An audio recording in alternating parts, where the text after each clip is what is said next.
Hey folks, Brendan here from Bluelight. Now, if you've got your final interview to join the police coming up, or indeed if you're in the police recruitment process, or you're just thinking about it, then pin your ears back because this video is for you. I'm going to talk you through the 3 weirdest final interview questions I've ever come across. So these are ones that are being asked now, in the here and now, by forces in England and Wales, and they completely bemuse my candidates because they just don't know where to start with them. Fortunately, in my webinars, I help prepare people for these sort of interview questions. Check the links below. No, it's okay, we don't focus every week on the weirdest questions ever, but I do like to prepare people for every eventuality to make sure that when they go for their interview, they don't get ambushed by questions like these. So anyway, the questions: why do I think they're weird, and why am I such an expert? Who are you, Brendan, to determine whether these are weird questions? Well, I've been in the police sector since 1985. That's 37 years ago I joined the police. I retired 9 years ago, but for the past 27 years, I've been helping to support people in police promotion boards, in specialist interviews, in the police recruitment process. Thousands and thousands of people have benefited from my support, and I can spot a weird question when I see it.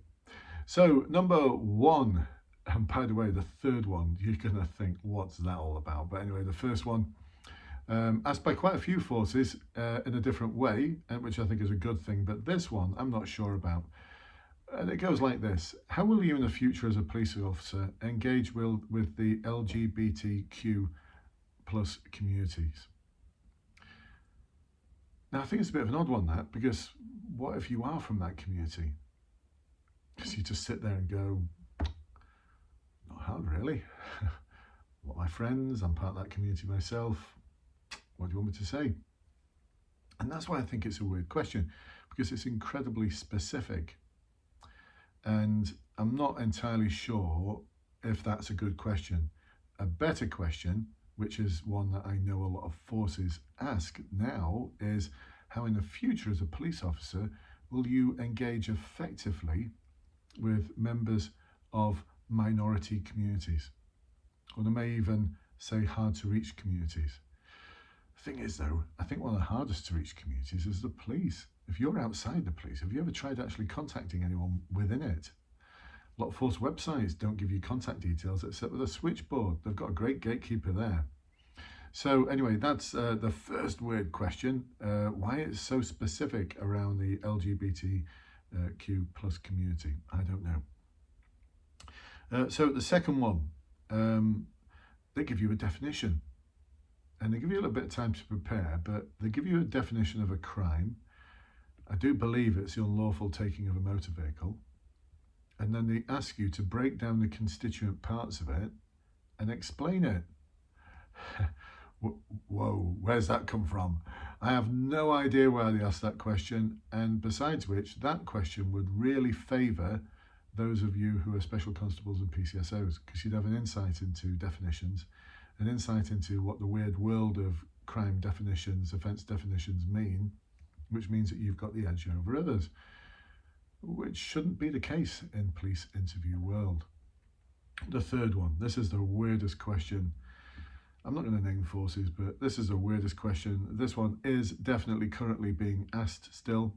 And what they do is they tell you that there has been a road traffic collision and the driver of one of the vehicles died in that road traffic collision, and it's your role to go and deliver the death message to the mother who lives, we believe she lives on her own.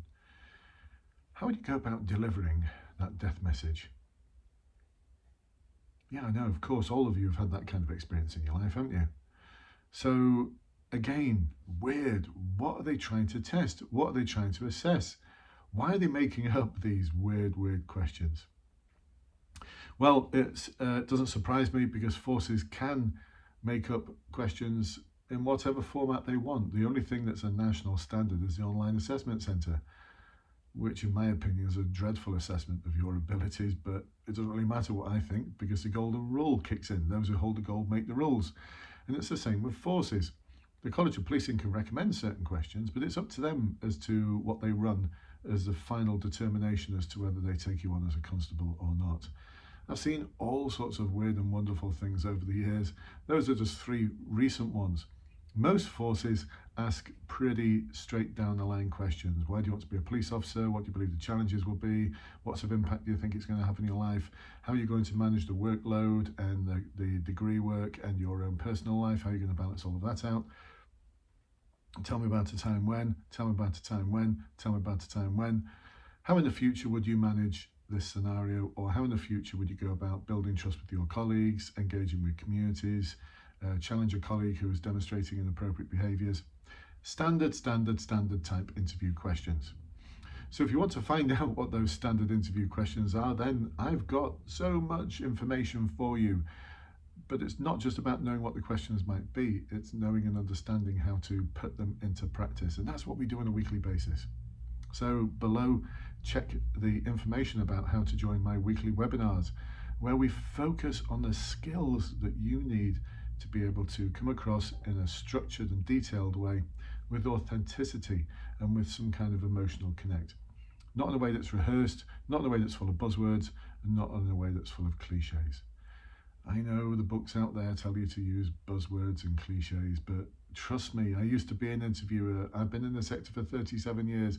I've been doing coaching and supporting people for interviews for 27. I've been in the police. I've had a warrant card in my pocket.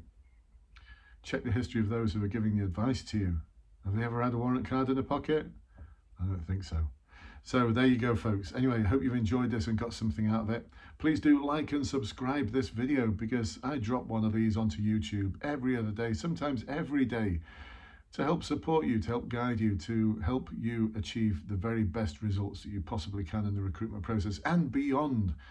I've got over 400 police officers at the moment in my in-force advancement group, where we're working on specialist interview skills, promotion boards, and it's been incredibly successful so far. Well over 90% of everyone in that group has passed. So there you go, folks. Success all the way from where you are now to the day you retire.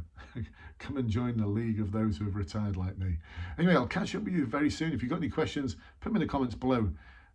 Just say, hey, Brendan, I'd like to ask you a question, and I will get back to you. And I'll catch up with you soon, folks. Bye-bye for now.